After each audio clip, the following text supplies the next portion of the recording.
Hello, everybody, and really excited for this next hour or so. Fireside chat, as you may have picked up from my video background behind me. I'm Sahil. For those who don't know me, I look after the venture design team at Founders Factory. We design the new ventures, which we build in our studio. And I was saying to Phil a minute ago, we've often looked with envy at All Turtles as maybe probably a leading example of a product studio, and maybe the most kind of the most recent and perhaps the most famous example of that is the app which we're both using right now, and which is lending us this Fireside behind us, which has just raised $36 million from Sequoia and a kind of who's who of venture capitalists in the United States. And for most people, that would be something of a career highlight. I think for Phil, this is his fifth startup. I think the first one was in 1997, the sort of start of the dot-com boom. People were discussing, how big is this internet thing going to be? Is it going to be 2% of companies or 25% of companies that sort of go on there? So he's kind of, he's been around since the very beginning. And he then went on to found and was CEO of Evernote, which kind of pioneered the personal productivity space. It's probably, a huge number of them now. Evernote was the first and first example of that. Then went on to General Catalyst, where he was managing director, I believe, before leaving then to start All Turtles, this product studio. So it's been around the houses a little bit, and I'm really looking forward to this conversation. So thank you, Phil. Looking forward to this. Thank you, Sahil. That was a very, very generous introduction. Thanks for the chance to talk to everyone.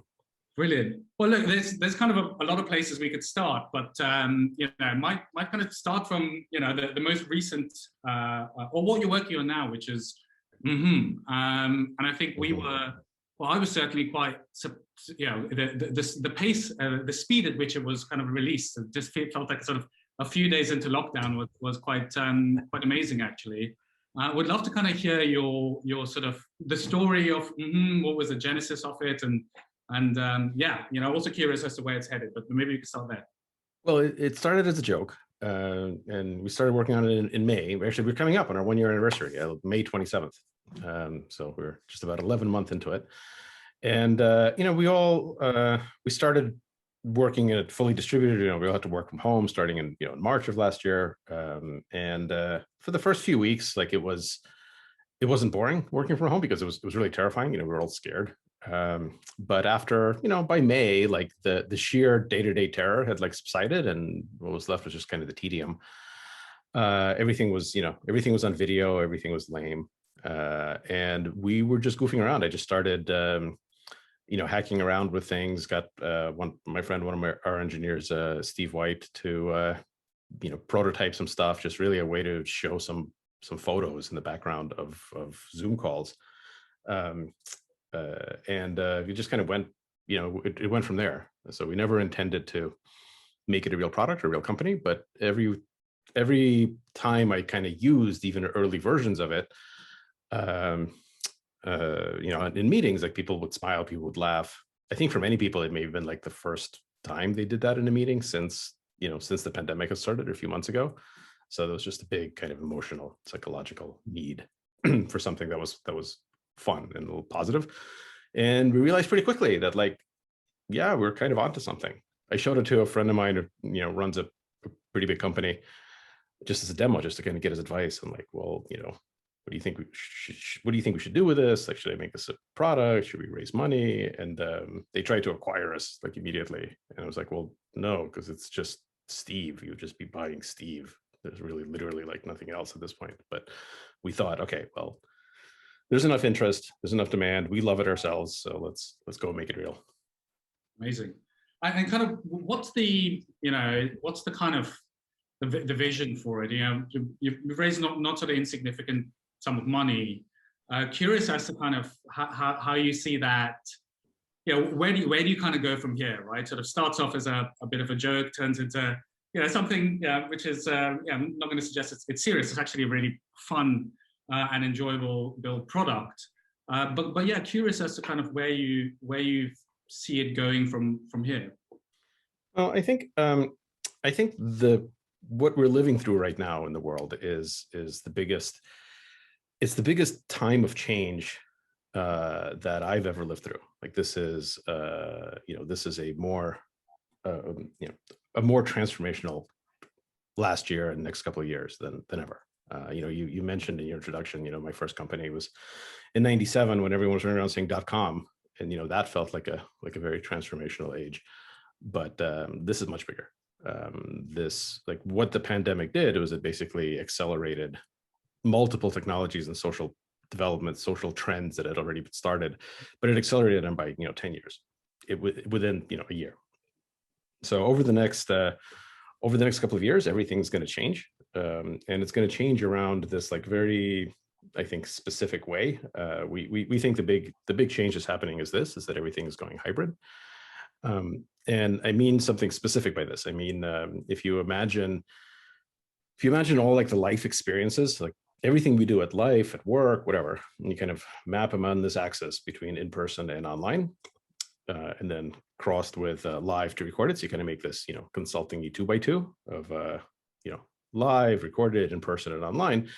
In the before times, 14 months ago, almost everything we did fit neatly into just one of these quadrants. So, concerts were live and in person, and, Founders Forum was live and in person, and doctor's visits were live and in person. University classes were live and in person, and, YouTube videos were online and recorded. And it was very rare for something to exist in multiple quadrants. It was very rare exceptions. For the most part, every type of a thing of experience at work and in personal life was in one of these places. And what's happening now is we get to reimagine everything. Like we get to rebuild almost everything in the world to exist simultaneously as a mix-up of live and recorded and in person and online, in a way that's better for the thing that we're trying to reimagine.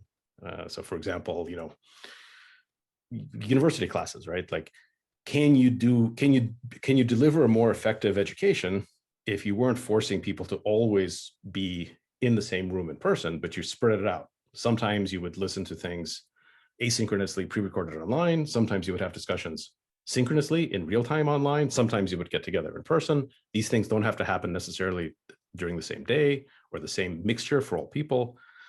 Can you do that for healthcare visits? Can you do that for entertainment? And, I think the answer is, yeah, you can do it for just about everything. And the result is this, we call it IRL plus, better than in real life. Like we can take what you can do in real life and we can improve it.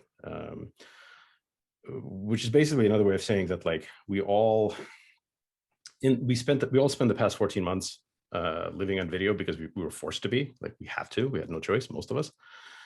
And it sucked, because anytime you're forced to do something, you give up agency. It doesn't feel good. But while doing it, we invented a bunch of stuff. We learned a bunch of things. And now, over the next couple of months, hopefully most of the world is kind of coming to a point where we don't have to be locked up. We don't have to be on video all the time. We can choose what to do in person and what to do in video. And now that we have that agency, like, we can do in person the stuff that's better in person. We can do on video the stuff that's better on video. We can seamlessly combine those things, and it's going to make a bigger transformation of the world than the internet did. That's super interesting, actually, because obviously, sort of back in '97, where there was a debate, which seems ridiculous in retrospect, about how much the internet was going to change things. Now the internet kind of underpins absolutely everything. How do you kind of project forward, particularly given the increasing pace of change? What's the world going to look like 2, 3, 5 years from now? How's it going to be different to today? Well, I think what happens is every time there's a massive technological shift or change, what happens is the first generation of players, the incumbent players, the people and companies who were kind of a big deal before the change happened, and they're still a big deal immediately after the change happened, what they try to do is they try to recreate their old reality using the new technology, right? So, for example, if you think about like the first movies that were ever made, right, like in the 19-teens, people had invented film cameras, but they hadn't invented anything else about cinema. So the old reality they had was actors on a stage, right? So a lot of the first movies were like, you just point a film camera at actors on a stage. It was really awkward and kind of weird. And I'm sure there was like a lot of, theater critics in 1913 that were like, this newfangled cinema is like it's definitely not a substitute for theater. It'll never replace theater. It's an inferior experience. And they were right, because cinema hadn't been invented, because it took the next 20, 30 years for people that were native to the invention of the camera to figure out like close-ups and editing and multiple camera shots, and to realize that movies weren't a replacement for the theater. They were a totally different thing. Theater still exists today. Movies have became 1,000 times bigger because it's a new thing. But the first instinct was always to just like recreate the old reality. And it's never like a good fit. Like the same thing happened, more in my lifetime, 2007, 2008, when we were starting Evernote.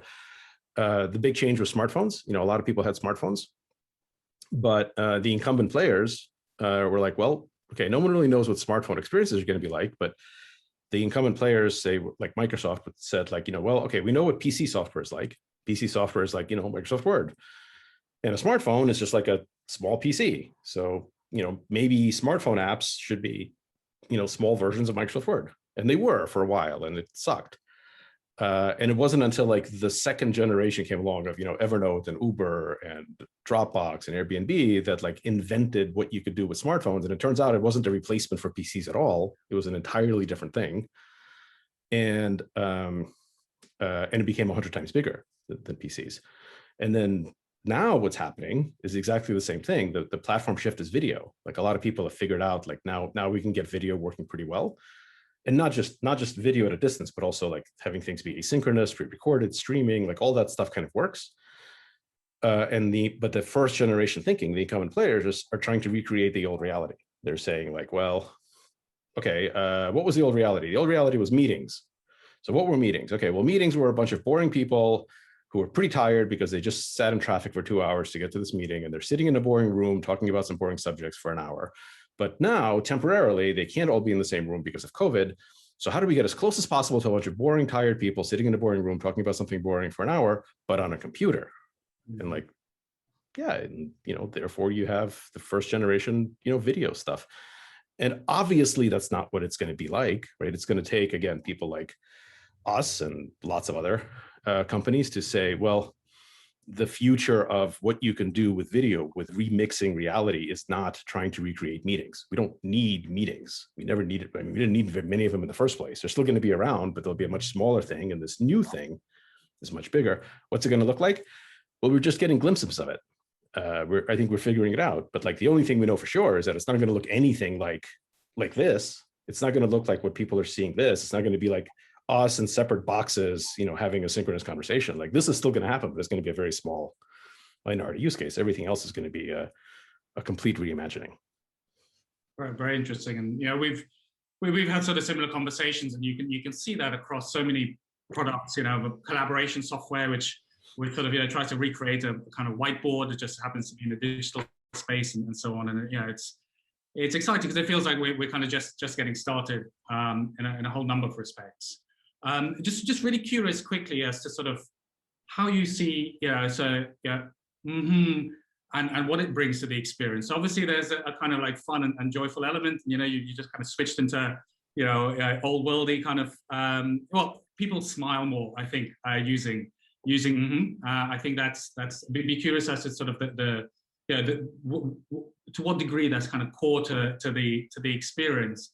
And also, is a platform? Is it what exactly do you see it kind of becoming in over time, or is that kind of an unfair question to ask sort of just 1 year into its life?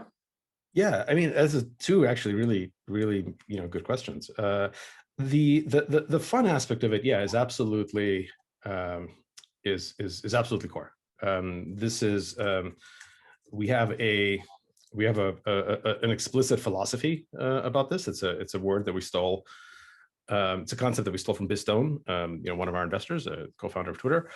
And basically everything we do, every feature we add has to be fun and it has to be useful. It has to be both. The word that we stole from Biz is useful. They used to do this, I guess, in the early days of Twitter. The test would be, if they're going to work on something, they would say, is it fun and is it useful? It has to be both, because it has to be useful because we're trying to make important things to make the world better. Because if we weren't, like I couldn't get myself to like get out of bed in the morning and like do the work of making something if I didn't feel like it was, you know, worthwhile for the world. So it's got to be useful, but it also has to be fun, because the fun is what builds the muscle memory. The fun is what like actually makes people use it. And so, yeah, like getting people to smile more is absolutely foundational to what we're trying to do, especially to what we're trying to do, because you know, our insight early on was, why did everything all of a sudden get so lame and ineffective on video? And I kind of realized that most of us who have been decent in our jobs, you know, in the before times, had figured out how to be at least a little bit charismatic, had figured out how to like not bore everyone you know, we came in contact with, because like, you know, you just can't, if you like navigate through work just boring everyone, like you're just not going to get very far. So most people hadn't like thought of that, because it, you know, it just evolved over decades of our lives. But you know, we kind of knew like how to give a presentation and how to talk and how to like make a little smirk and like all the stuff without even thinking about it, right? But then we were all forced on video, and all of a sudden, like no one knew how to do any of that stuff, because like being charismatic on video is different. It's a different skill set. And we didn't all have 20, 30, 40, 50 years to learn it naturally. We're all like, okay, do it next week. And I was just noticing how like every pitch I was getting on video was like super lame and not interesting. And our meetings were boring, and it was just like really hard. And I thought, well, it's because, you know, I don't know how to be good on video. We don't know how to be good on video. But and then I thought, well, but not everyone sucks on video. There's like entire industries of entertainers and musicians and athletes who know perfectly well how to be like captivating and engaging on video. Like, what do they know? What can we learn from them? And how can we give everyone these sort of video charisma skills? How can we give that to people who don't have, you know, video production teams and, you know, editing studios and all of that stuff? So that was intentionally like our 1 second pitch was instant weekend update. Right. We just said, we just want to make it really easy for you to look into a camera and be engaging, because that's important professionally. And then it's gone, you know, pretty well from that. In terms of whether we're a platform or an app, you know, the studio is called All Turtles, you know, that's from turtles all the way down, right? So the idea is like everything we build, we stand on the shoulders of the people who came before us, and we support the people who come after us.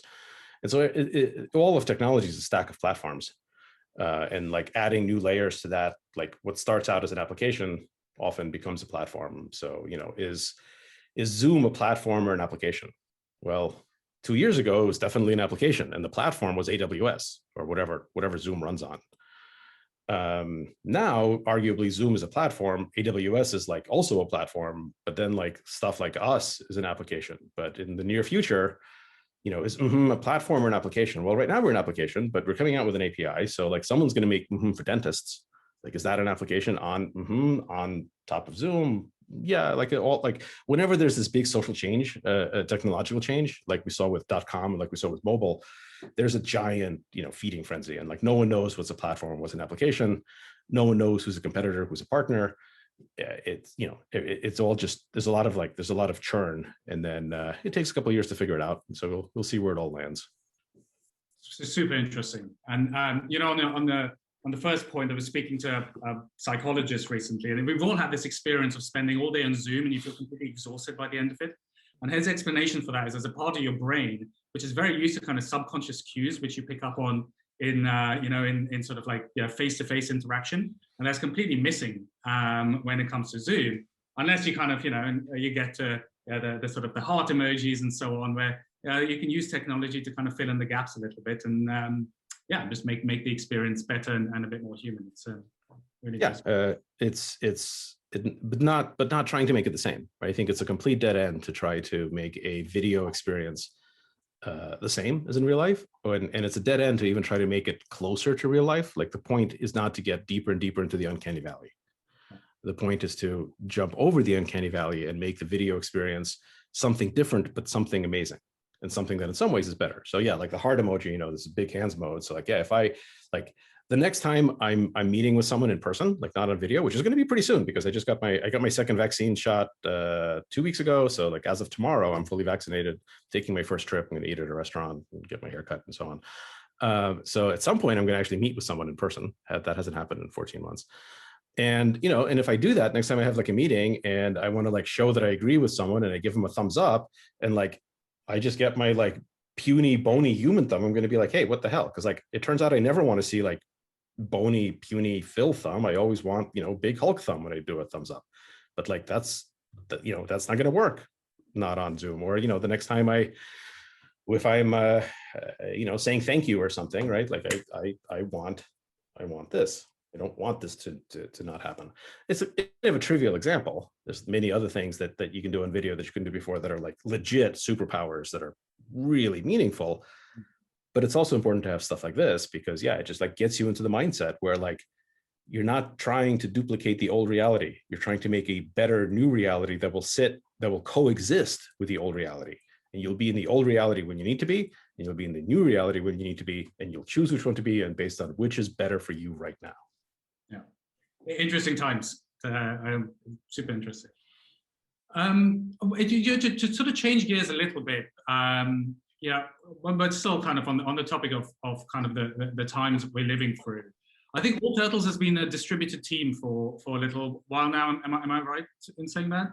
Well, there's different variations of this. We always had offices. We started All Turtles. We had central offices, but we had an office in San Francisco, Tokyo, and Paris. So right from the beginning, we wanted to be international and global, but it wasn't like working from home. It was, we just had 3 expensive offices in 3 expensive cities with plans to like open up other cities. But as soon as in March, basically when the pandemic hit, we all started working fully distributed. And then we kind of, very soon after that, we gave up all the offices. We said we're never going back. Okay. And how's that kind of worked? And I'm curious as to, there's going to be probably a number of people in this call and a lot of our founders who are kind of struggling to change gears in a sense, right? People are used to the kind of in-person environment. It's how they exert influence in subtle ways, how they are informed, without sort of being necessarily proactive about it. And a lot of the old kind of tricks of the trade maybe don't work nearly as well in the new kind of asynchronous, remote-first hybrid future. How has the kind of transition worked for you guys, and anything which has worked particularly well or not worked particularly well that you think that's worth sharing? I mean, I think there's been a bunch of things. One thing is we try to be pretty intentional about what we are and what we're not. And one kind of rule we had is no one is remote. We're not actually a remote team. We're distributed, which is a totally different thing.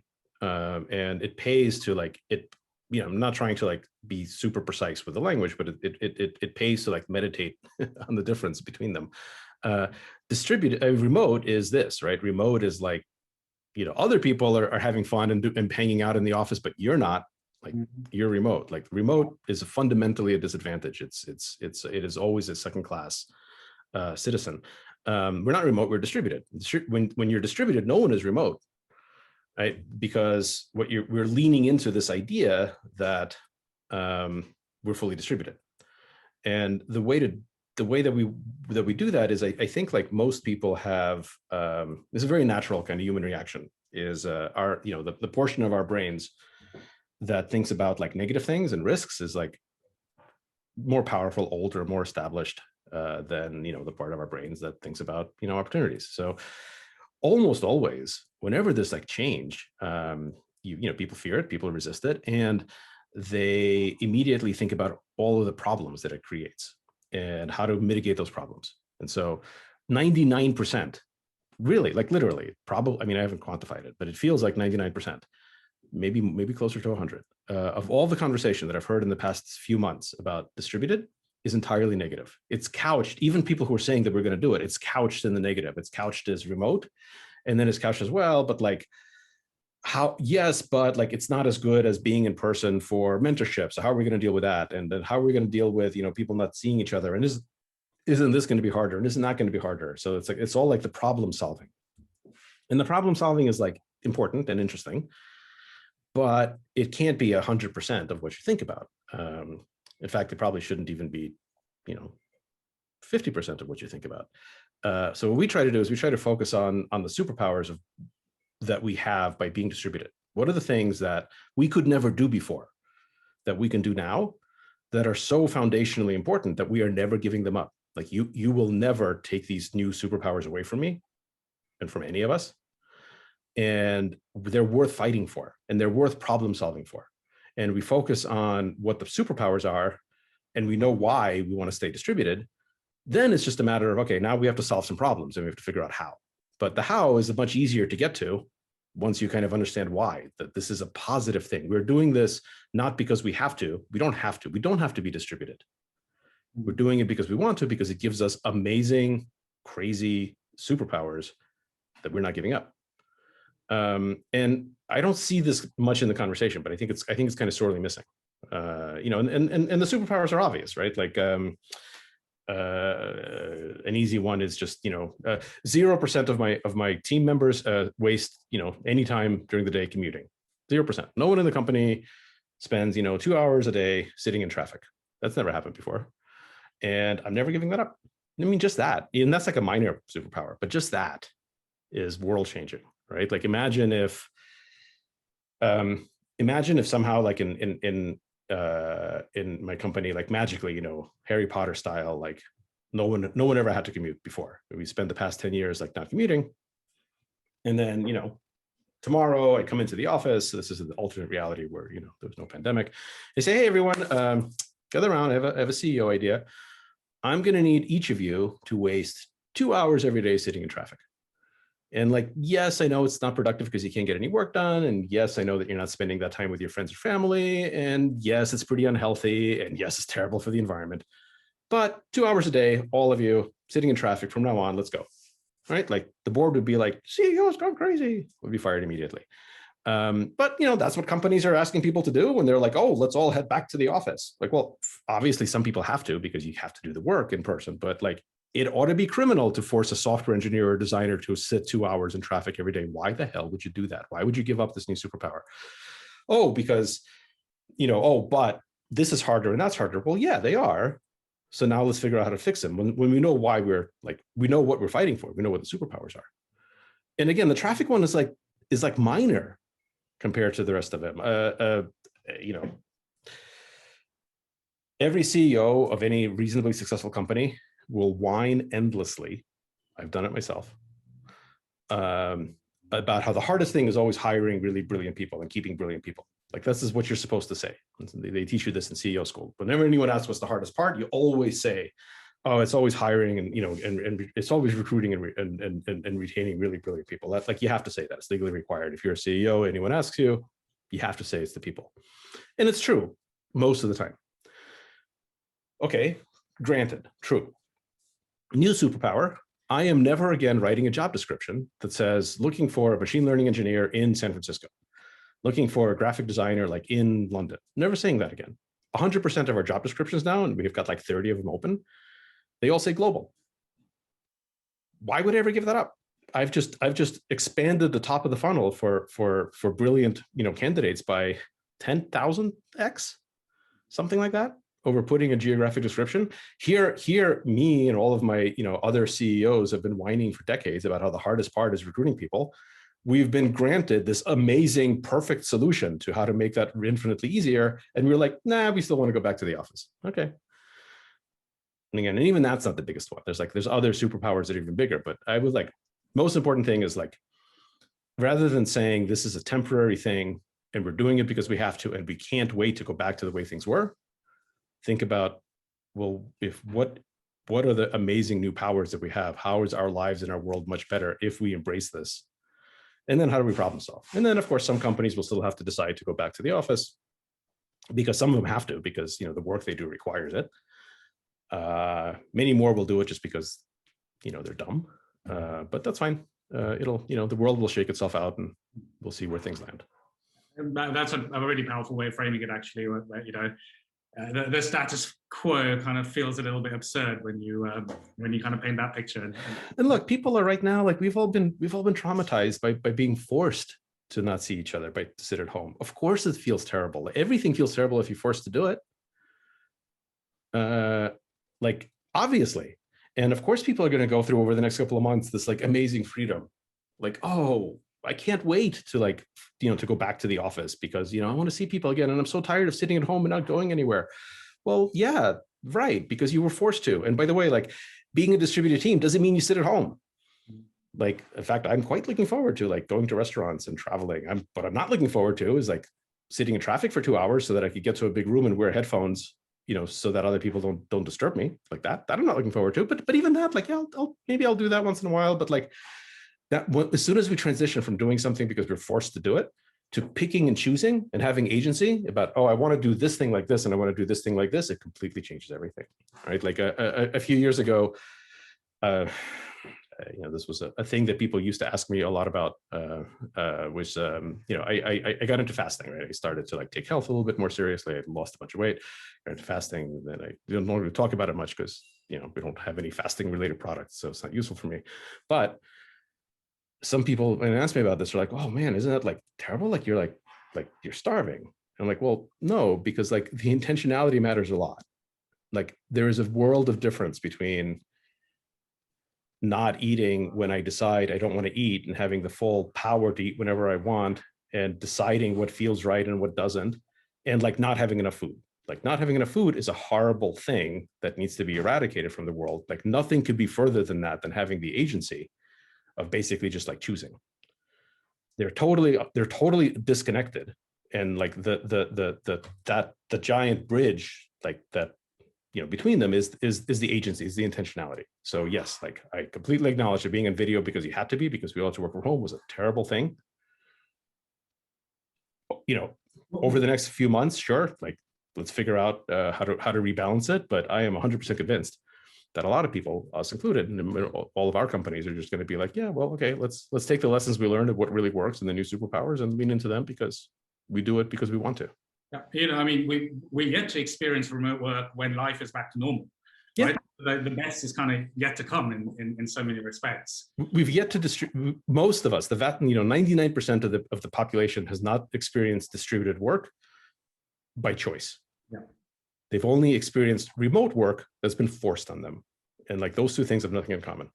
Super interesting. I want to come back to the intentionality point maybe a little bit later, but would love to just pick your brains a little bit or hear the story of kind of all turtles, right? It's a mission-driven product studio. We'll be curious, what is the mission? Is there kind of thesis behind all turtles? Sort of what's, where did it kind of come from? And what is that? What is that mission? Yeah, I mean, we published, I wrote a thing right at the beginning of it on LinkedIn, which is kind of still up there. I think it's called like the Silicon Valley Method Isn't Enough. That kind of outlines the mission. But the main idea is, look, like as you said in the introduction, I'm old. I've spent decades at this point. And like every part of startup life, right? Like I've started 5 companies, I've sold a bunch of companies, I've invested, I've been a VC, like I've bought companies, like I've done like all the different parts of it. And it's bullshit, most of it, right? Like the whole like Silicon Valley style, like startup VC treadmill is bullshit. It works great for a very small number of people sometimes, and it works great for some VCs. But it's parts of it on the face of it are ridiculously inefficient. The main one is that it fetishizes startups, which like just that like doesn't make sense. That's kind of the central point, right? Is like, we don't care about startups. We don't care about making startups at All Turtles. We're indifferent to startups. We care about the products. We want there to be successful products. If the best way for that product to reach its full potential is to be instantiated inside of an independent company, great. Like we can make that decision. We have nothing against startups. We're just saying like, that's not the goal. Like making a corporate entity of a startup is not in and of itself a virtuous thing or a goal. It is a tool that is sometimes the appropriate tool and sometimes not. Imagine like, imagine if you are like a Mozart level, 1 in a million most like brilliant, naturally gifted musicians in the world, like alive today. Let's just say you're like 1 in a million Mozart level, musical genius. You don't have to make a music company, right? You just play. And the platforms already exist, YouTube and whatever, that, you'll get out to 1 billion people if you're really that good. If you're like one of the most brilliant, writers in the world, you don't have to like start a a writing company, you just write. If you're one of the most brilliant filmmakers in the world, you don't have to like start a film studio as your first step. You go and you work on, medieval Korean zombie series on Netflix. Like that's what you want to do. But if you're one of these like 1 in a million most talented, Mozart level like product visionaries, you have to make a startup first. We tell you like, oh, okay, yeah, great idea, kid. Here's the Wikipedia page on how to make a startup. This is where a 498 valuation means. Go get yourself a board of directors. Go make 10,000 mistakes the same way. Go like hire some people, get sued, raise money, do all of the things that have nothing to do with your idea or nothing to do with your product that are really hard, that you're going to screw up and probably fail, which is why 99% of whatever startups fail, except like you'll fail for like an utterly uninteresting reason because it'll have nothing to do with your idea. Your idea will never even get tested because like the first step, for some reason, as a society, we've been like, okay, brilliant musician, step one, play some music. Okay, brilliant writer, step one, write some stuff. Okay, brilliant filmmaker, step one, go make a movie. Okay, brilliant product person, step one, make a company. Become a mediocre CEO of a brittle little company first. Then we'll talk about whether your product has merit. That's kind of asinine. Who does it benefit? Well, it benefits a certain class of VC. Certainly doesn't benefit the founder, certainly doesn't benefit the broader community of investors, certainly doesn't benefit the world. And we want to make it better, right? So we just want to have a different structure, a different structure for making worthwhile products with as little nonsense as possible. And then if once we know that those products, once there's something to it, then if they need to become companies, they become companies. And if they don't, then they don't. And we don't fetishize, one path versus the other. We just care about making the product. So that's an overly long summary of it. Super interesting. Where do those sort of product ideas and concepts come from? Are they kind of coming from the team? Do they come, are you working with founders who are bringing you ideas?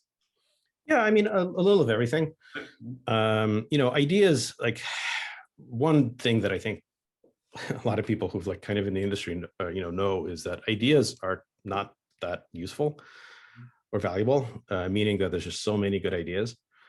As a VC, so after Evernote, I thought I would become a VC. I joined General Catalyst as a managing director, and learned a ton. But the main thing I learned is that like I wasn't very good at that job. Like being a really good VC, and I worked with many really good VCs, is like a very specific skill set. And I wasn't good at it. And I wasn't interested in becoming good at it because like when I kind of realized what it was, I was like, oh, okay, that's a different kind of thing. But as a investor in a relatively top tier fund, I very rarely saw stupid ideas. Like I counted the number of companies, the number of startups that I interacted with a year, and it was about 3,000. So basically, I interacted with about 3,000 startups a year. I still do, maybe slightly less now, but fewer now. But still, a few thousand. But 3,000 when I was professionally an investor. Of those 3,000, I would probably take meetings with 500 or 600, and I would invest in 3. So, that funnel was like 3,000 pitches, 3 investments. And of those 3,000 pitches, how many were dumb ideas? Not that many, maybe a third were just like ideas where I'm like, well, that's stupid. Like there's a lot of good ideas out there. The ideas are barely, what's important. It always comes down to who are the founders? What's the execution like? What are the market conditions? Kind of what, what's all that other stuff. Maybe there's just like a lot of really stupid ideas, but they don't get to us, right? Like they're filtered out more organically. So where do we get ideas from? It almost doesn't matter. I come up with a bunch of ideas. Other team members do. Founders, come to us with ideas. Big companies have ideas. We actually partner with big companies. They have a lot of like brilliant people who are stuck inside who have like all sorts of ideas. So there's never a shortage of ideas. What there's a shortage of is like really brilliant, passionate people who can execute. And so like we get those from all the same places. We hire them ourselves. We attract really early stage teams. We work with big companies. We assemble people from other institutions. So it's really much more about the assembling the team and the execution than the idea. What was the idea of what was the idea of Evernote? Evernote was like maybe the lamest idea in technology. The Evernote idea was literally like, we're going to let you write things down with a computer. Like that, hardly the first time that's been tried. Right? The idea is not the main thing. Super interesting. And I'd like to just pick up on, you spoke about CEO school. It kind of doesn't exist, and I suspect a lot of CEOs probably wish it did. Maybe the best place they can learn from maybe are people who've kind of done this once, twice, or kind of 5 times. So maybe one way of phrasing it might be kind of, if I asked somebody who kind of works for you, how would they characterize your kind of management style or CEO kind of like nature? There is no way I'm going to like fall for that. Like nothing good can come from me, putting words in the mouth of people that you might allegedly ask about my, my management style. How would you kind of characterize it? I think I've learned a few important things over the years. One is that as a CEO, the people who evaluate me, investors, board members, don't care at all. I get no credit for stuff I do. I only get credit for the team that I keep. So like because that's the only scalable thing. So, you see me doing like wacky YouTube videos, demoing the product, that isn't a thing that like I need to be doing. That's the thing that I'm doing right now because it's effective. It helps with the company, but no, like my board is not evaluating based on that.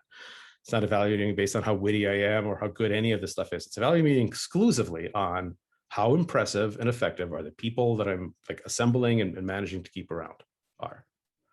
And that's it. Because it makes sense, right? Nothing else matters because nothing else is scalable. Like if I'm trying to be impressive personally, then that I'm failing as a CEO because like there's only one of me. It can only scale so far. I have to be able to assemble a team of people who are far more better than I am, who are far more impressive than I am at their particular things. And if I could do that and I can keep them around, then that's everything. Then that's like then I'm a halfway decent CEO. So I like that's how I try to do it. I basically try to say, well, my job is to set the vision, make sure that there's amazingly talented people, much smarter and better than I am. I have to be the dumbest person at the company. Like it's an inverted pyramid. Everyone else has to be much better, much more effective. And then make sure there's enough money in the bank. So if I do those 3 things, I control the vision and make sure there's an amazing team, I have enough money in the bank, then like, that's it. I'm successful. And so the greatest feeling for me as a CEO, which happens more and more, but like, this is what I've sort of trained myself to just love. Like the thing that makes me happiest is when I see something that the team did that's great, that I didn't even know about they were doing, or I barely knew about it. Like the thing that makes me the happiest is when I like, I was going to say walk into the office, but that doesn't happen anymore. But when I like see the result of some work and I was like, wow, that's really good. And like the less I knew about it or did it, the better.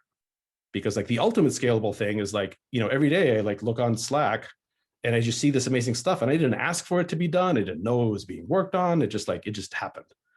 That happens once in a while. Not every day, but almost every day now I see examples of things that were like really high quality that I didn't have to like do that much for. Maybe I knew about it. Maybe I asked for it.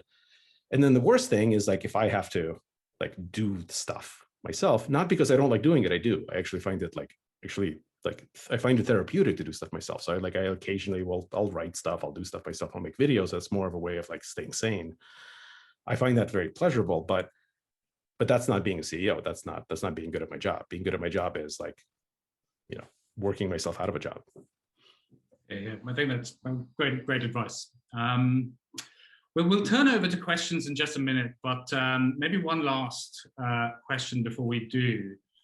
What do you kind of know now that you wish you'd known in maybe 1997, or what kind of advice would you give to your 20-something year old self? That maybe some of us could be taken away.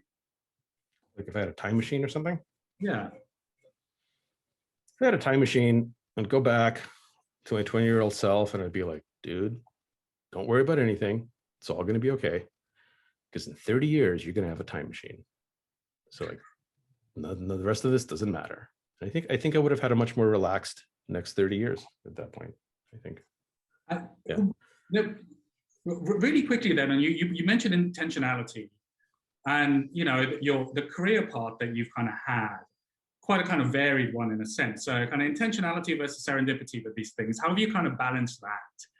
How intentional are you with these kind of big decisions you make around kind of career and launching products versus, to what degree do they just sort of, come and, do you engineer this sort of serendipity, or be curious as to how you think about that? Well, I mean, I think there's one of the things that I worried about most when we became fully distributed and started working from home is I worried a lot about the serendipitous or the kind of impromptu, off the cuff decision-making style, and how I wouldn't be able to do that anymore. Because I was very much an in-person, impromptu decision-making person. Like a lot of important decisions at the company we made because I would like walk by someone's desk and I'd be like, hey, let's go walk for coffee. We'd go walk for coffee and we'd decide something important, and then it would happen. So I was not a fan of video meetings at all. In fact, at Evernote, I banned video meetings at like the board. I basically like told, for important meetings, I'm like, look, show up in person or don't show up. Like, I'm not going to like degrade the experience for everyone having to dial in. And it was very much like an off the cuff, impromptu, face to face, go walk for coffee, decide life-changing things. And I was really worried that, I wouldn't be able to do that. How would I function? How would the team function? And I was right to worry, because it's much harder to do that in a distributed world. But then it turned out that was part of the problem. Like my seat of the pants, cowboy, pew pew, let's go walk for coffee and make decisions actually was a shitty way to run a company. And I was probably succeeding somewhat, not because of that, but in spite of it. Like other things were happening well, like the team was good enough, or like in spite of that kind of slapdash, inconsistent style, we were still doing okay. And like not being able to do it and having to be like, oh, well, okay, I can't do that anymore. I have to like document things more. I have to be a little bit more thoughtful about this. But what amazing superpowers that gives us, because all of a sudden, like people that I wouldn't have gone to have coffee with because they either physically weren't there, or like honestly, like there was people that I like would hang out with because they were fun to walk with, and other people that I wouldn't necessarily do it. Like we're all just human. And so the people who happen to be my coffee walking companions, like had a certain experience and can contribute to the company, and the people who didn't, regardless of how brilliant they were. And all of a sudden, when that was removed, I was getting a lot more like brilliance and productivity from everyone else, because it wasn't about who goes for coffee with the CEO. It was about who has the best idea, who can communicate it clearly, who can execute it. And so when we shifted from random impromptu walks with Phil to, okay, let's do this in Figma, it became a lot better. It didn't feel as good in the beginning, because I was like, man, I like the feeling of like, yeah, I'm just going to have this, Steve Jobsian strut around and get coffee and make important decisions. But once we started seeing the results were better. And like that feels even better. Like I'd much rather be at a company that's more successful than be at a company where I get to like act out whatever Steve Jobs fantasy, I would have had before. So it's like, a lot of it is about that. It's about like what I used to consider like serendipitous, like, yeah, maybe it was, maybe it wasn't, maybe it was actually getting in the way, right? Maybe this is the success paradox, right? Like, oh, this person has these weird habits and they're successful, therefore they're successful because of these weird habits. Like, no, they're not. Maybe they would have been even more successful if they hadn't had these weird habits, right? And I think the pandemic like forced us to recalibrate that. And where we land now is, I think, healthier. At least if we intentionally say, there's this massive change, everything is getting thrown up in the air, but we're going to reassemble the pieces in a way that's going to make it better than before. And if we do that intentionally, then we can do it. If we don't, then yeah, they're going to get reassembled in some other suboptimal, unfair way. But yeah, that's kind of how. So I've started to questioning a lot of the preparation, meeting luck or whatever, like dogma as maybe not. Yeah. Excellent. Well, I might open the sort of floor to questions. We've got one in the chat from Feroz, who's a founder in our fintech sector, we kind of ask, what do you worry about regarding the future success of or kind of Evernote when it was at the same stage? I mean, I worry about a lot of stuff. I'm naturally a worrier. It isn't that productive. So really it's about it's about, for my own mental health and productivity, how do I embrace that aspect of worrying about a lot of stuff, but not let it go to an unhealthy place, not let it, drain too much energy. Because, worry really doesn't it doesn't sit well in startups. For a startup, you need a huge amount of activation energy. I think the main difference between something operating very entrepreneurially and not is, entrepreneurship, and the classic definition, I think it's by Stevenson or something, is entrepreneurship is the pursuit of opportunity without regard for resources currently controlled. Which basically means that explains why startups can be entrepreneurial, because they don't control any resources. There's nothing to protect. And so you see an opportunity and you're like, right, how am I going to get there? But you don't think about starting with what I currently own. How do I extend it? You think of how do I get there? I don't own anything. There's nothing to protect. How do I get there? Bigger companies, bigger institutions find it much harder because they control quite a lot of stuff. They have a lot of resources. So they're clearly saying how do I manage these resources? How do I grow them? Entrepreneurship is not about nurturing something. It's not about growing like a seedling, because you don't have anything. Adequate, proper high quality management of a big company is much more about okay, what are the seeds that I've planted? What are the resources that I have? How do we grow them? How do we nurture them? Different mindset. And in startup land, where you're just creating, you have nothing that's worth saving. It is okay if your startup fails. It's okay if my startup fails. For the world, and for me and for the employees, it's okay. Most people, that are employed can get other jobs. No one is penalized in their career for having worked at a startup that fails. I mean, at least not in most parts of the world right now that we deal with. And honestly, we haven't built anything yet that's worth saving, that's worth fighting for. So all we're trying to do is to be creative and to make something that will at some point be worth protecting and worth worrying about. But right now we don't have that yet. And when we get there, we'll be a different kind of company, and we maybe won't be a startup anymore. And it'll require a very different kind of management philosophy, which, maybe I'll be the right person for, maybe I won't be. But initially in startup land, I worry about everything, and then I try not to act on my worries, because they're not the productive way to do something, unexpected and great. Sounds like a conclusion that was hard reached, but probably quite a valuable takeaway for a lot of our founders. Janine's asking, what are the kind of key tips for when raising early? I guess your kind of your recent funding round is maybe kind of enabled by the fact that you've already had a huge amount of success. Was it like that when you were raising for Evernote? What would you kind of suggest to founders who are trying to raise early seed rounds? And yeah. Well, I don't think I've had a huge amount of success. I think I've had a moderate amount of success. I think raising money is not an accomplishment. It's just not. It isn't something to be proud of. It's not something to celebrate. Raising money, if anything, is an obligation. Now you just have an obligation to more people. They have entrusted you with money that you're now supposed to turn into more money.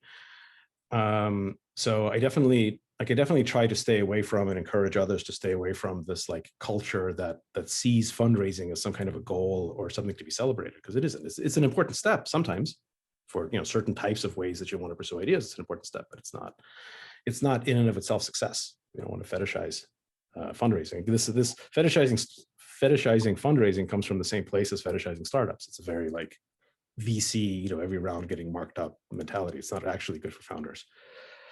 So kind of get that out of the way.